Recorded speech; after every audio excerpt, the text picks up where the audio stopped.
you ever been out at the range or in a tournament, or maybe even worse, on a hunt and notice that your serving is starting to fray where you nock your arrows? This can obviously be a pretty major problem. It can ruin groups, it can cause a loose or just bad nock fit, and a whole host of other things.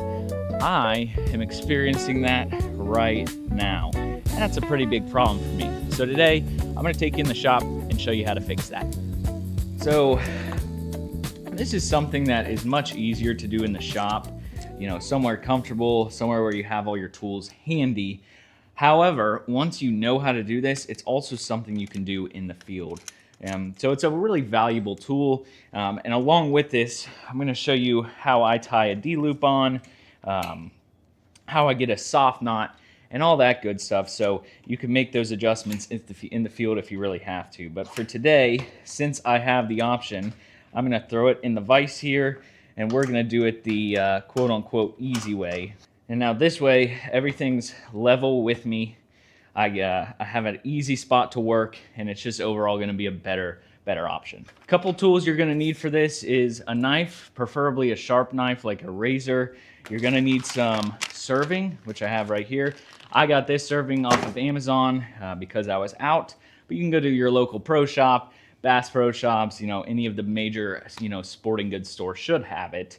You're going to need D-loop material. I have black here. I am going to be using red though, and I'd recommend some sort of wax, like a bowstring wax. This is just going to help everything stick a little better, going to keep things from fraying, and overall is just going to make this process a little easier for you.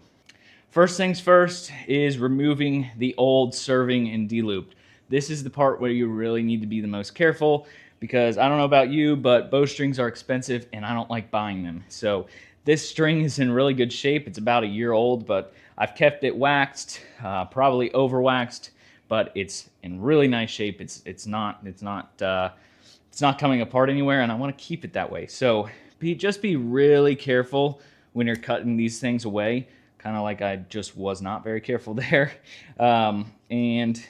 Just be very careful and slow and methodical when you're doing this, because like I said, it's not fun to have to replace a bowstring, especially when it's due to your negligence. The D-loop is not so bad to cut off. I usually cut off the major portion first, and then I'll go into the knots and just kind of pull them apart, and voila, just like that. So if you can see here, this serving has started to separate pretty significantly, and this just happens over time. I shoot my bow a lot, and so my serving is going to come undone, probably once a year or so. So it's just something to keep an eye on. You can kind of start to see the string in between the gaps there. It's just not what I want. This is the part next where it's just really important that you're very, very careful with your knife, because it can be really easy to cut right through this string. This is kind of where I know it might seem a little strange, but a sharp knife is really important, because that sharp knife is going to allow you to cut through it easier. You're not going to have to force anything, right? When you start forcing things with knives, you end up slipping and cutting something you don't want to cut.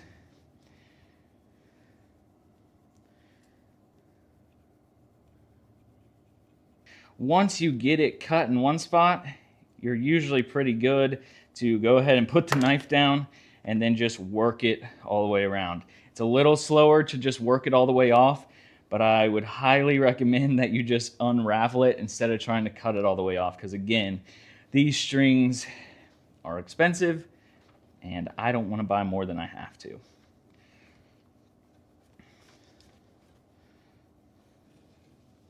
So actually, you can see that serving had broke in the middle. Another reason to replace it, something you might not notice with your D-loop tied on, because that D-loop will kind of hold those strings together.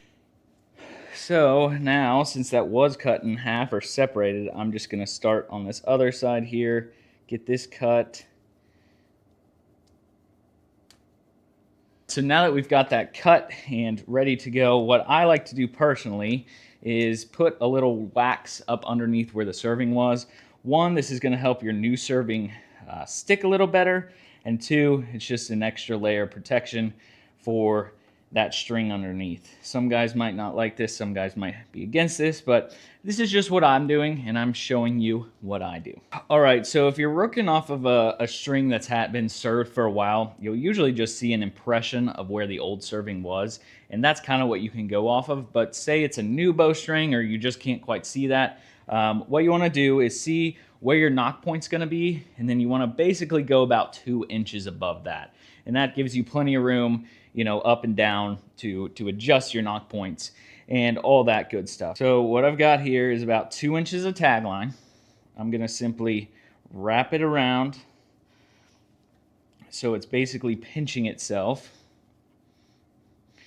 and then I'm just going to take this, so I'll wrap on the opposite, on the side furthest away from me to that tagline, to that tag end, basically so it's pinching itself, right?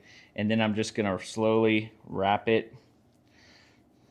Now I'm going to hold that tight and just wrap it around on itself, just about 5 times. You can go 5, 6, but 5 seems to be pretty good. Give it a few pulls, really lock that down, because this is your starting point, so you really want this to be rock solid, right? And then I'm simply going to fold this tag end down, and I'm going to start wrapping down the string. And what I'll do is, because it is hard to get it tight completely, is every 3 or 4 wraps, I'm just going to really snug that up and make sure all that serving is right next to each other, because you don't want any gaps in this. Gaps are a problem. That's going to lead to dirt getting in your strings, and it's going to lead to that serving separating in the future.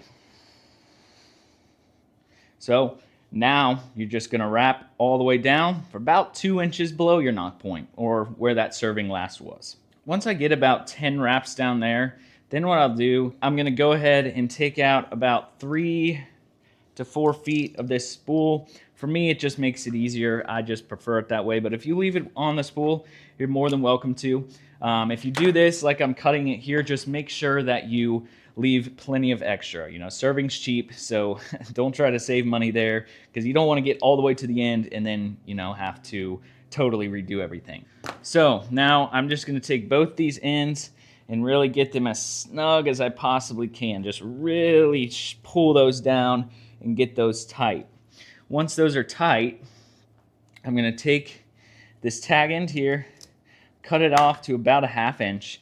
Make sure you're holding the long end tight while you do this. And then the best way to secure this is just take a lighter and just burn it down.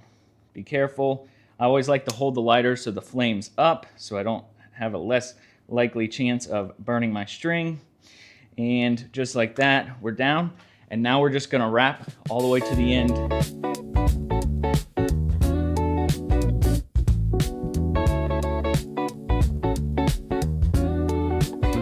All right, so I've gotten basically to the end now. What I'm going to do is take and make a loop about this big, and then I'm just going to wrap it towards itself. 1, 2.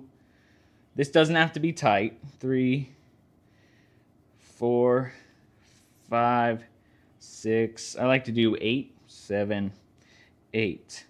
And now hold that tag in tight, and you're just going to fold it down to where it's going back across the serving that you've already wrapped. And then you're just going to unwind those loops you made. And hold this as tight as you can, but we'll tighten it up at the end too. And there you go. So you'll end up with a pretty sizable loop. And then what you're going to do is just take that tag in, pull the loop through, and really snug it up. I like to get this as tight as I possibly can without breaking it. So I'll usually take some pliers, wrap it around here, get them wrapped, and then just really snug it up. A lot of times that serving will break just like that. That's a good sign that you're tight enough. So after all that's done, I'm just going to check everything over. I'm going to go ahead and melt this end in. And again, keep that flame held up so you're not melting that nice serving that you just put in. and smush that mushroom down, and there you go. You have a brand new served string. Now comes the fun part, and this is the part that if you don't mess up, your bow will certainly not shoot the way it did before. It's always good to paper tune after you do these things, but what I'm talking about is nock sets, right? So I like to just do a soft nock. I'll do one right above the arrow. It's what Joel Turner seems to like. So we got that here, and let's see. What I'll do, so I'm gonna flip this bow, and then I'm gonna take about a foot of serving just so I have plenty of extra.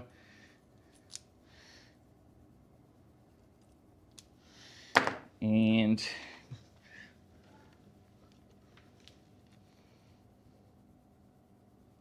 put it on here. Just get it as close as you can. This is something that you can, you can adjust this. You can adjust this a little bit with your rest too. So it doesn't exactly have to be perfect, but try to get it within a few millimeters at least. Okay, got the first one on. So I pop the arrow off, and then I'll just alternate doing overhand knots back and forth, making sure I'm tight every time.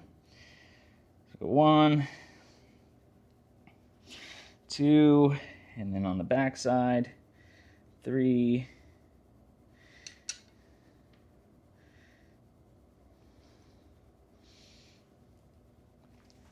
4.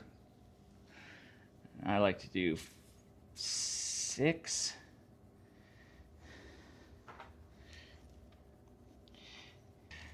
And then we'll finish it off with a double overhand just to get that nice and snug.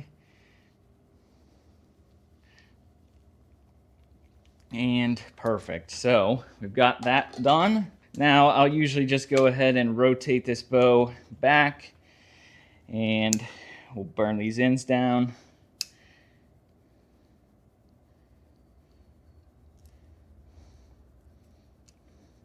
Get those nice and solid on there.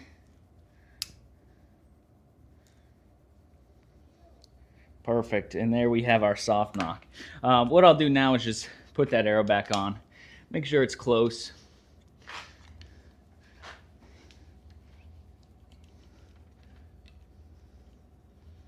And yes, sir, that looks good. All right, now D-loop, I'm going to be using red, so I usually just take about a few inches of D-loop material, cut it off here, fray the ends. I think most of you know how to tie a D-loop if you're watching this video, but I'll just give you a quick rundown real quick. Just mushroom the ends out so your D-loop's got something to grip onto. And go around and just get that as tight as you can.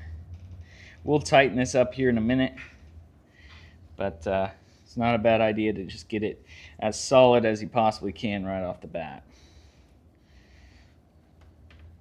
Snug that right up against your soft knot there, and take it around, up, under, back through.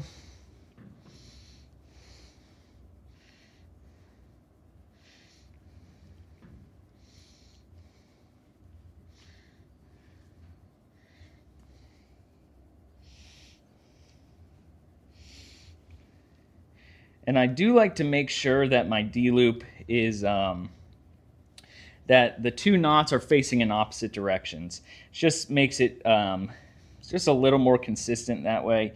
Helps them pull against each other. And I like to get that D-loop tight, almost like not a D-loop at all, because when we go to tighten this, it's going to come out. It's going to pull and stretch and get to a good length. So I'll cut it about quarter of an inch, half an inch, somewhere in that ballpark. And then same thing here. Tighten it down, burn it down. And then this is where D-loop pliers are very handy. Of course, my D-loop pliers just broke, so I'm waiting on a new pair. So I'm just gonna take regular pliers here. I would certainly recommend D-loop pliers, but I'll just take these and kind of twist them, rotate them, just really get that snug on there. Perfect. And there you have it. Try to make sure that D-loop is in line with your peep sight. If it's not, you can fix that later.